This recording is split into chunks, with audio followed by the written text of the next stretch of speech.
Hey guys, welcome back to more mother-in-law stories. In this video, my toxic in-laws tried to steal my farm property after my husband passed away. Here is what happened. Let's dive right into the story. So I have a story about my late husband's parents that I think will fit in perfectly here. I do want to note right at the start that this took place 20 years ago in Ukraine. So if you guys have any legal advice or things I sometimes see, it wouldn't be helpful for me. So I got married to my husband when I was 19, which sounds young, but it's not that abnormal where I come from. Especially in more rural areas. I loved him though, and after we got married I moved onto his large farm property. It was great. I settled into my life with only one big problem. I hated my husband's parents. They were toxic and never approved of me as a wife for their only son. They wanted somebody that came from more money, and that was the only reason they did not like me. It had nothing to do with my personality or even shallow things like looks. It was just that my family didn't come from a lot of money, which made no sense to me because it was not like they were wealthy and it could be seen as me trying to steal from them or something. When I was 25 and my husband was 31, he passed away. It was just a sudden sickness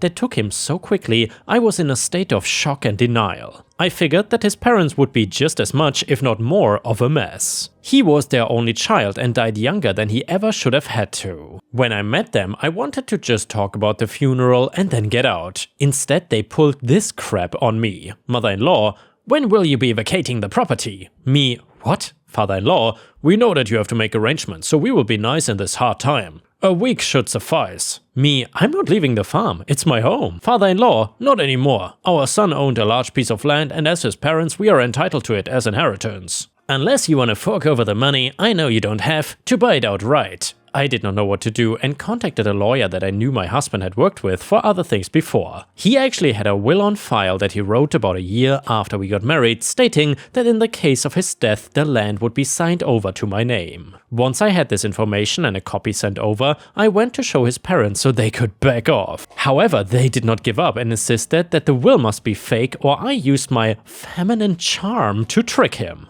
That they would get my land even if it meant going to court. Of course, trying to the entire time make me feel bad, and that I supposedly was just trying to profit off of his death. Claiming that I was just treating it like business while they were busy trying to grieve over their son. Making comments like he wouldn't want me to do this, and they did not start a lawsuit as the days and weeks passed by. The funeral came and went and I was getting calls from them every few days, even visits to tell me that I had to move out. Going so far as to tell me that they did not care how long it took or what they had to do, they would get the property they deserved. Giving me one last chance to sign papers they kept shoving in my face that was basically for a deed transferred to them.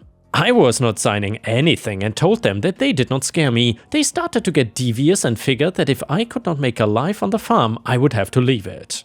I don't know how they knew where some of the blind spots were on the few cameras I had, but they did. Machine equipment had mysteriously broken down or parts vanished. Livestock was getting very sick or was being let out in the middle of the night. I readjusted the security cameras and hired some people to come help on the farm. I wanted to catch them doing something because I had no proof it was them. I did tell the police I was suspicious they were doing something. They said once I caught them on the property doing anything, to just call them and they would come over and help. I think the extra people being around deterred them from coming over as often. I hired some big guys with the full intention of it seeming intimidating, but at night it was just me and they had shown up to do the worst thing of all. I don't know what exactly woke me up, but it was about 3 in the morning that I felt restless and I went to my window. I saw a fire in the distance, on my property, but too far to see what was going on with my naked eyes. I went to the cameras and saw that these idiots had actually set my barn on fire. I had no idea at the time how long ago they did it because they were far gone before I had woken up. The barn was unsalvageable and the fire was spreading. I called the police and fire department to come help put it out before it destroyed the entire farm. As if things could not get worse, it was a windy night, so the fire kept getting picked up and spreading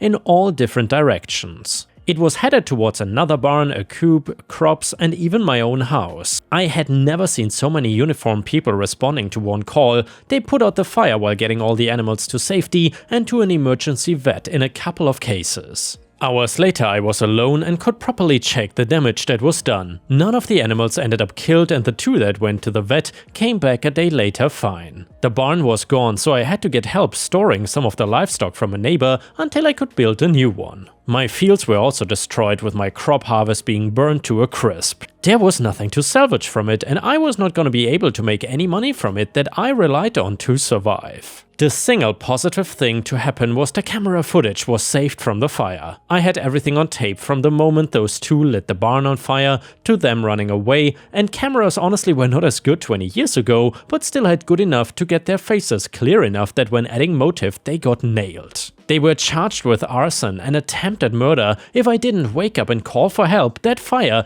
could have and would have spread right to my house and could have killed me. It didn't matter if that was their intention or not, plus with wanting the farm and the camera showing it was not an accident, it was labeled as premeditated. A crime like that where I live can get you 15 to 25 years in prison based on the evidence, the fact that I could have died, the fact that I lost my livelihood, and the fact that they showed no remorse for their actions. The maximum sentence was given. They would each spend over 15 years in prison, no parole and no early release. As for my farm, I was stuck just trying to rebuild it slowly. I managed to get money from the insurance, but it wasn't like I could magically make a new field of crops grow. It takes time. I ended up spending about 5 years before I got back to where I was before they had come in and tried to destroy everything, including me. The last thing I want to mention is that since it was 20 years ago, they are due for release in another 5 years, or at least mother-in-law is. Father-in-law was already 52 when all this happened, and he ended up dying while in prison. So if she lasts another 5 years, it will only be here. And I'll make sure that I'm safe from any revenge she might want to try when that day comes. And yeah, Ripe Stars, honestly, if you have in-laws like this, you certainly don't need any real enemies anymore. Because these people seriously acted worse than your worst enemy. Anyway, the next one is another crazy in-law story. And by the way, if you've enjoyed the story until here, please don't forget to like the video and maybe even subscribe to the channel if you haven't already. Thank you so much. So the next one starts like this. I, 35 male, have been with Abby, or Abby, I will call her Abby, 35 female, for 13 years now. Every day that goes by, I love her more and more, and we are even expecting our first baby. For the holidays, we always stay 2 to 3 months visiting my wife's family, but the problem is that this year, all the family was really excited, saying that Ellen is coming. In all the years in the family, I never heard of an Ellen, and my wife did not even care about it, so I thought it was just some cousin. But the famous Ellen was my wife's ex and first love. The man lives in Europe, but Abby's family still have contact with him and even invited the man to the house now that he's in the country. I try to get along with Ellen, but the man just ignores me and takes every chance to get closer with my wife, making jokes or talking about the past. I didn't take it personal because I don't want to look jealous, but lately he's been coming every day to visit the family, and Abby's family started comparing his accomplishments to mine. They are all big fans of Ellen, and I honestly feel jealous of that because they are treating him better than me. 2 days ago, I heard my mother-in-law and brother-in-law talking about how nice it would have been for Abby to stay with Ellen because he is a smart man. What hurt me the most was hearing my brother-in-law say that he can try to get Ellen and Abby back together, and my mother-in-law just laughed, saying that it would be good to go on a trip to Europe every year and not to the countryside with the peasant. Talking about me because I live in a farm with my wife just because she always dreamed to live in that kind of an quiet environment. In fact, now that I'm no longer blindfolded, I'm starting to notice how my brother-in-law makes too many comments to my wife about how great Ellen is, although Abby never says kind things about Ellen, and I think she even treats him like he is a child. I don't feel comfortable being here knowing that they see me as a dumb peasant, and it's horrible to see how they try to include Ellen in the family when they still treat me like I'm just a casual boyfriend of Abby's, but my wife only sees her family these months of the year, and I don't want to ruin that or put that kind of stress on her since she is pregnant. I feel like I'm in some kind of rom-com, but I'm in the role of the bad husband, and the protagonist leaves for the handsome CEO. And yeah, Ripe Stars, let me know what you think about these awful, terrible in-laws, and let me know what you would have done in the comments if you were faced with this situation. Someone in the comments said, "And what does your wife say?" OP answers, "My wife just ignores Ellen, and when my brother-in-law says those things, Abby just says, 'If you like Ellen that much, then F him.' And the conversation ends. When I found out it's her ex, she just said, Ah yes, I dated him for 2 months when I finished high school and made a disgusted face. I couldn't ask more because she has been really tired with the pregnancy and don't want to stress her even more. Another user said, I'm sorry they are this pressed for a guy she dated for 2 months over a decade ago. OP, was Ellen a family friend or something? It just feels weird that they like him this much, having known you for 13 years. Have they always disliked you? And OP answered, from what I heard he lived in the same neighborhood but they were never too close until Abby started dating him. When he moved to Europe, the family still had contact with him through Facebook and WhatsApp, and even some members of the family stayed in his house when they tripped to Europe, so it seems the aunts and cousins are really close with him. They always made jokes about our farm life, and I know my mother-in-law hates that Abby has gone to live so far away from them. She always hides her dislike for me, although I can feel the cold treatment she always gives me. My brother-in-laws always made it obvious that they didn't like me for taking their older sister away. The rest of the family treats me well or just normal, but Ellen is really charismatic and they are all really extroverted people, and I'm more in the quiet side, so I think it's easier for them to like him more. Now we got an update to the story and it starts like this. It's really a heartbreaker, let me tell you. I found out my wife was cheating on me with Ellen.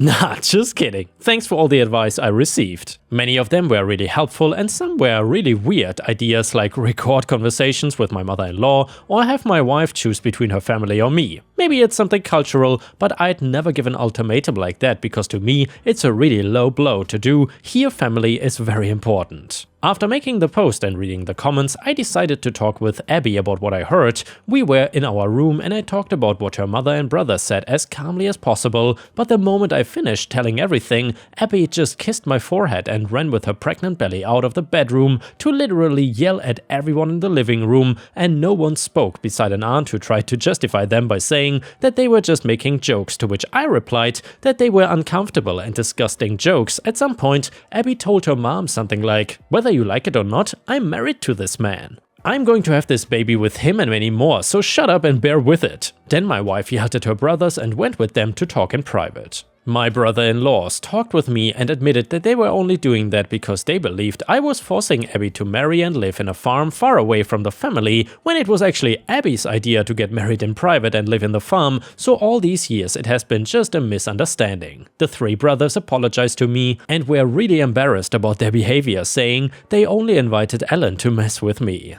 After that, most of the family members apologized to us and Abby told everyone that she doesn't want to see Ellen in the house anymore while we are here, and she's not gonna forbid them to talk with him, but doesn't want to see him near her because it's uncomfortable. Mother-in-law tried to complain, but Abby just said, "Shut up, mom," and left the living room with me. In the bedroom, Abby confessed to me that she also felt uncomfortable, but since Ellen is a friend of the family, she preferred not to say anything other than throw passive-aggressive comments at him. For example, after New Year's Eve we were all eating and Ellen stroked her belly without asking, to which my wife said, "Do it again and I will bite you." So he never did that again. Abby even said that in an opportunity she actually talked with Ellen and told him that she dislikes being touched by other people, but Ellen said she was overreacting and left her talking alone. I feel really stupid for not noticing how uncomfortable my wife also was feeling, because after that is when she stayed most of the times in the bedroom when Ellen was in the house with the excuse that she was tired because of the pregnancy. Just out of curiosity I asked her why she broke up with Ellen if he's such a cool man, because I'll admit he's really charismatic, and Abby told me that he always treated her like if he knew everything and explained things that she already knew every time they talked. Abby never felt the need of talking about that relationship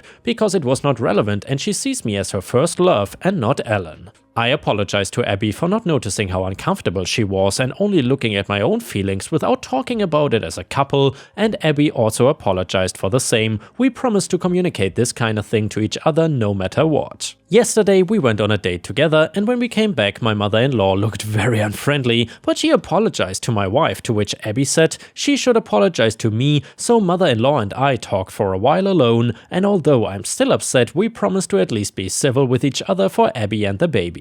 Also, we decided to the next time stay in one of my hotel rooms while we are here. Even if it is a 3-hour drive, it would be better for us to be comfortable, and 3 months in my in-laws house was also really tiring, so it's something we should have done earlier. For now, Ellen is no longer in the picture because yesterday I got his number to send a message clarifying why he cannot come back and why I don't want him near my wife. The man just blocked me without answering, and I guess he understood, but if he didn't, I don't have any problem in going to talk about it face to face. PD, I showed Abby the Reddit post and she didn't have any problem with me asking for advice. I'm even posting this now with her hugging my arm. I love this woman a lot.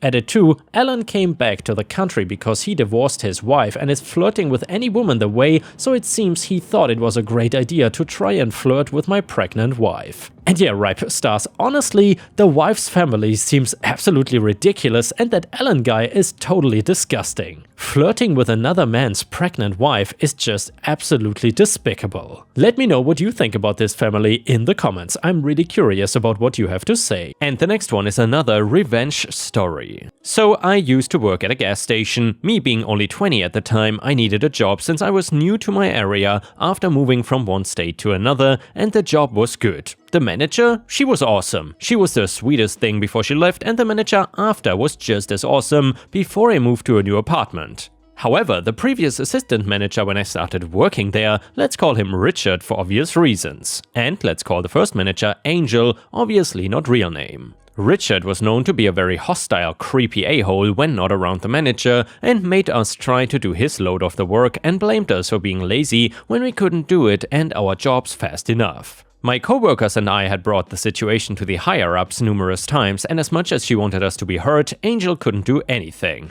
And it came to a boiling point 2 months down the line on my end. A little fact about me, I am timid, I'm autistic, and I get very stressed when someone threatens me with my life.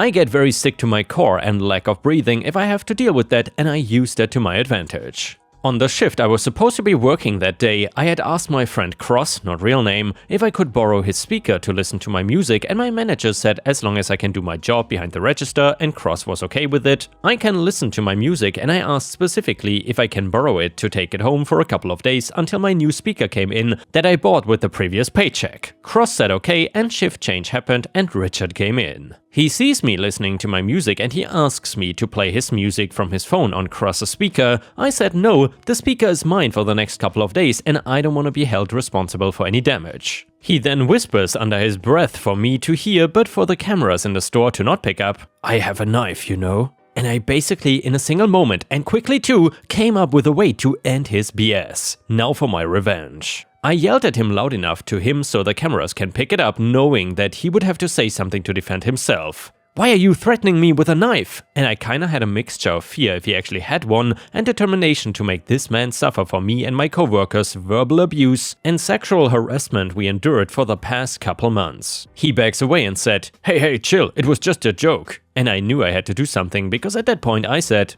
"A joke, huh? Here's a good joke. Have fun working alone. I quit." I walked out, called my mom, who I lived with nearby, and explained the situation in tears after the adrenaline and fear finished its end, and I then was told and called my manager to explain to her the situation. I then told her that I knew he had the knife on him because I saw a pocket knife in the office and it was a custom one with his name on it. Me and my mom, after she picked me up and took me back to the store to talk with my manager, I wound up in a situation with the manager, the branch manager and the district manager asking about what happened, and I explained it again, calmer now in full, and they asked if I was okay. I told them, no, I have a guy who has been sexually harassing my other coworkers, verbally assaulting me and the others, and try and threaten an autistic person who did nothing except say no to using a speaker, get threatened with a knife. I don't feel safe with him around. They asked me about the speaker, I called Cross and he confirmed I asked to borrow the speaker overnight and backed me up with what the assistant manager had done in the past, and at that point police were called. They checked the cameras and heard me yelling about the knife, and after a few months I come to learn he got fired from his last job and arrested for them finding out he was in jail for threatening physical harm to a disabled person, sexual harassment, sexual assault and unauthorized concealed weapon. He wanted a speaker, he got a speaker, a few speakers on a podium who put his ass in jail about a week after. And yeah, Ripe Stars, time and time again, I feel so bad for people in these situations having to endure such a toxic work environment. So therefore, I am very happy for OP that the story turned around and OP got revenge. Either way, the next one is a housemate revenge story. So there I was, newly arrived in the city of Portland. I was excited to start apartment hunting and was crashing with a friend of mine in the meantime. After some searching, I came upon a house with a rent amount of $500. Very neat, I will call the number and get interviewed. The girl I chatted with sounded really nice and we clicked on a lot of things. She said she hates drugs, has 2 dogs, is ultra clean, and just a whole host of other things I like in a person. I checked out the apartment and it was spotless. The dogs were super adorable, she seemed cool and clear-cut, man was I in for a good time. The day I moved in, everything changed. I unpacked everything, plugged in my computer, and asked if she had any Wi-Fi. I don't know what that is. I was a little shocked, but whatever, I explained it to her. She laughed, saying how the internet is for nerds and she personally never uses it. I saw the ad for the apartment online. Okay, that was a little weird, but whatever, I'll get an internet connection. I wake up and notice there is dog crap on the floor of the living room. I tell her and she gets pissed, starts yelling like crazy at the dogs and locks them up in their cages as punishment. They are constantly locked in her room for seriously like 20 hours at a time. It's ridiculous. She tends to beat them on occasion too, because she's gotta be a terrible human being in all regards, I guess. There was crap on the floor every single day. Anyways, none of my business. I love dogs, but those ain't my dogs and I'm not telling someone how to raise them. And by the way, Ripe Stars, I'm not sure if I agree with this sentiment. If you see something like this, especially if it is your roommate, is there really nothing you can do? Isn't there like a hotline or an agency or something that takes care of dogs that are being treated badly like this? If there's really nothing you can do, it kind of seems like an oversight to me. But anyway, the final straw was when this supposedly drug-free woman invited her friends over to do tons of cocaine. When I asked her about it, she said, "No dude, cocaine is pretty much on the same level as alcohol and weed. Don't be such a nerd." Rent is due, so I ask her if she's paying with a check or something else. She says she currently doesn't have any money, but if I cover a couple of months of rent, she will pay me back. Every red flag on planet Earth was waving in my head. Hell no, I ain't about that life. Luckily, I hadn't signed anything when I moved in because I guess she didn't understand how that stuff works. So begins my plan of escape. I call the police and SPCA. I let the police know that she's having another druggy party on a particular day.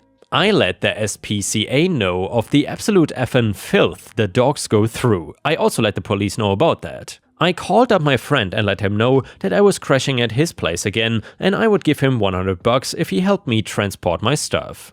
It was a perfect plan. She came into my room in the morning, wondering if I was planning on leaving. My heart was racing, but I was like, nah dude, this place is awesome. She left for work. To this day I still don't know what it was she did for a living, and this was the exact same day as the druggy party. I called my buddy and he helped me transport my stuff. I was out of there, I changed my phone number, deleted my email, and became pretty much invincible to her.